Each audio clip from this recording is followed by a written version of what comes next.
లేచేసింది. Morning టైమ్స్‌లో hardly 30-40 మినిట్సే అనమాట తన న్యాప్ టైమ్. నైట్ అయితే ప్రాబ్లమ్ అస్సలు లేదు. తనైతే 8-9 అవర్స్ పడుకుంటుంది. అస్సలు లేవట్లేదు. ఓన్లీ ఫీడింగ్‌కి మాత్రం ఎవ్రీ 2 అవర్స్ అయితే తను కరెక్ట్‌గా లేచేస్తుంది. మళ్ళీ మిమ్మల్నయితే కన్‌ఫ్యూజ్ చేసేస్తున్నాను. నేను నా బేబీని పాపే అంటున్నాను. మా సిస్టర్‌ని పాపే అంటున్నాను.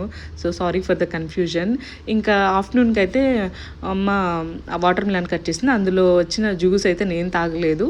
మా చెల్లి అయితే తీసుకొని ఇంకా తనకేదో ప్రాజెక్ట్ రివ్యూ ఉంది కాలేజ్‌లో అని ఆఫ్టర్ ఏ లాంగ్ టైమ్ వాళ్ళ ఫ్రెండ్స్‌తో కూడా ఎంజాయ్ చేద్దామని అయితే ఫాస్ట్‌గా రెడీ అయిపోయి కాలేజ్‌కైతే బయలుదేరేసింది తను.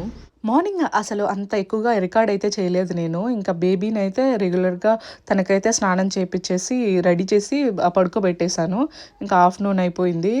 అదే సేమ్ టైం నా బెస్టీ సడెన్‌గా అయితే సర్ప్రైజ్ ఇచ్చింది. నార్మల్‌గా అయితే నాకు చెప్పే వస్తుంది. ఈరోజైతే అసలు చెప్పకుండా సడెన్‌గా సర్ప్రైజ్ ఇచ్చిందన్నమాట. ఇంకా తను వచ్చిన వెంటనే మమ్మీ కూడా ఆల్రెడీ మార్నింగ్ కట్ చేసి పెట్టింది కదా ఫ్రూట్స్, అవి అంతా తనకిచ్చింది.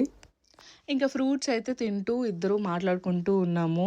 ఆలోపే తను పాప కోసం ఆజియోలో 2 క్యూట్ డ్రెసెస్ ఆర్డర్ పెట్టిందంట. అది చూపిస్తుంది. నాకైతే చాలా బాగా అనిపించింది.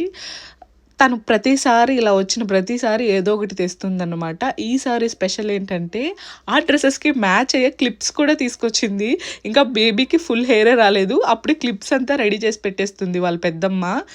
చూడ్డానికి తిను చాలా చిన్న పిల్లలా ఉంటుంది గానీ, నాకంటే ఏజ్‌లో కొంచెం 1 ఇయర్ పెద్దదనమాట. అందుకే మా మా బేబీకి పెద్దమ్మ అవుతుంది. సో, ఇంకా ట్విస్ట్ ఏంటంటే తనకి గాజులు కూడా తీసుకొచ్చింది. ఫస్ట్ టైమ్ గాజులు తీసుకొచ్చింది విద్యానే. నా ఫ్రెండ్ పేరు విద్య. ఇంతవరకు ఎక్కడ రివీల్ చేయలేదనుకుంటా. సో, చూడండి క్లిప్స్ కూడా చాలా బాగా మ్యాచ్ అవుతున్నాయి. ఆ నెక్స్ట్ డే ఉగాది. సో, అందుకని గాజులు వేసి క్యూట్‌గా ఒక ట్రెడిషనల్ డ్రెస్ వేసి ఫోటోషూట్ అయితే చేయమని చెప్పింది. సో, అందుకు తీసుకొచ్చిందనమాట. యాక్చువల్‌గా ఈరోజే చేద్దాం అనుకున్నాము. కానీ బేబీ అంత కోఆపరేట్ చేయలేదు. తను నిద్రపోతూనే ఉంది. తిను వెయిట్ చేస్తూనే ఉంది. సో, ఫైనల్‌గా లేచేసిందనమాట. తనైతే ఇంకా బేబీతో చాలా బాగా టైమ్ స్పెండ్ చేసింది ఆ రోజు. ఫస్ట్‌లో కొంచెం సేపు బేబీ అయితే గుర్తుపట్టట్లేదు. ఈవెన్ మా హస్బెండ్ కూడా 1 మంత్ తర్వాత బెంగుళూరు నుంచి వచ్చాడనమాట. ఫస్ట్ ఒక 1 అవర్ అయితే 30-40 మినిట్స్ అస్సలు గుర్తే పట్టలేదు. ఏడుస్తూ ఉంది.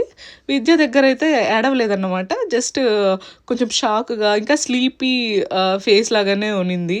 ఆలోపే టీ టైం కూడా అయిపోయింది. ఇంకా మమ్మీ టీ టైంలో బజ్జీలు చేసింది. చాలా బాగున్నాయి. ఇంకా బజ్జీలు తింటూ బేబీనైతే ఎంగేజ్ చేస్తుంది. ఒక బలూన్ తెచ్చింది. ఆ బలూన్ తెచ్చి బేబీ లెగ్స్‌కి కట్టేస్తే నార్మల్‌గా ఆన్‌లైన్‌లో చూపిస్తూ ఉంటారు కదా ఇన్‌స్టాగ్రామ్‌లో. ఆ బలూన్